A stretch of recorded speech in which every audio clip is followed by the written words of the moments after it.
Despite soothing words, the Taliban are much as they were during 5 years in power until 2001. They banished women to their homes, banned music and most sport, and imposed pitiless punishments on offenders. Adulterers were stoned in public, thieves had their hands amputated.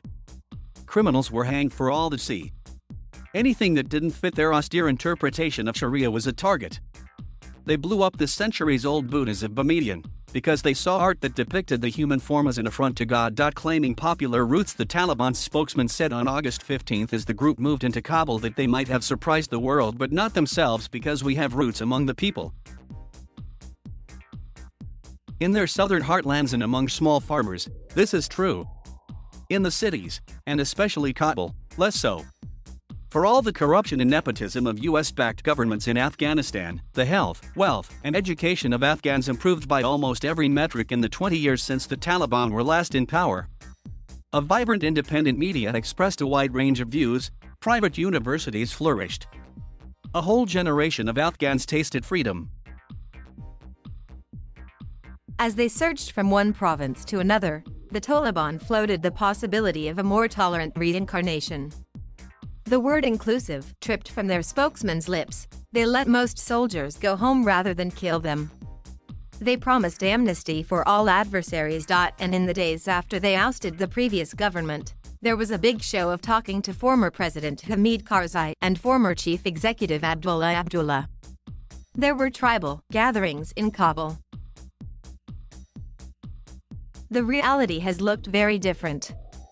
The talks with Karzai and Abdullah evaporated. Their personal security remains tenuous. The caretaker government was stocked with veteran hardliners. There were no women in the government, nor in any public position. The Ministry for Women became the Ministry for the Protection of Virtue. As Anas Haqqani asked rhetorically of the years of civil war, was it better that 200 people were getting killed every day? After 4 kidnappers were killed in Herat, their bodies were hanged from cranes as an example to others. The bodies of other kidnappers were dumped in a square in Mazar-i-Sharif. One Taliban ideologue has defended amputation as punishment.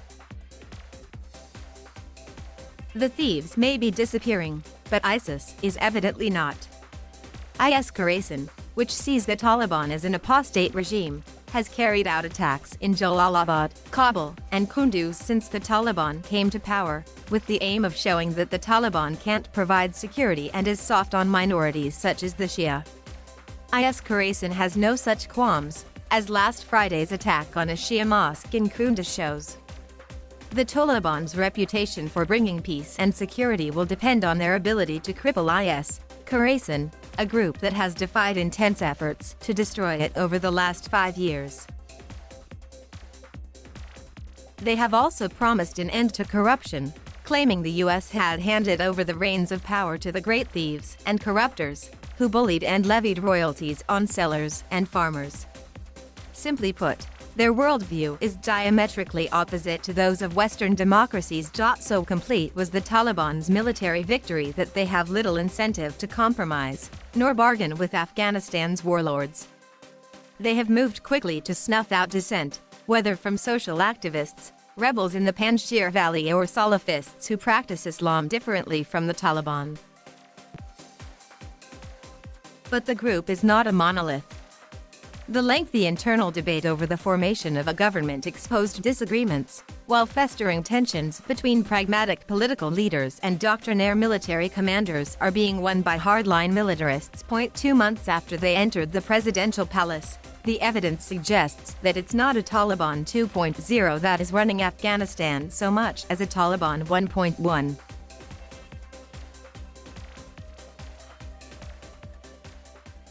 Thank you for watching. Please subscribe.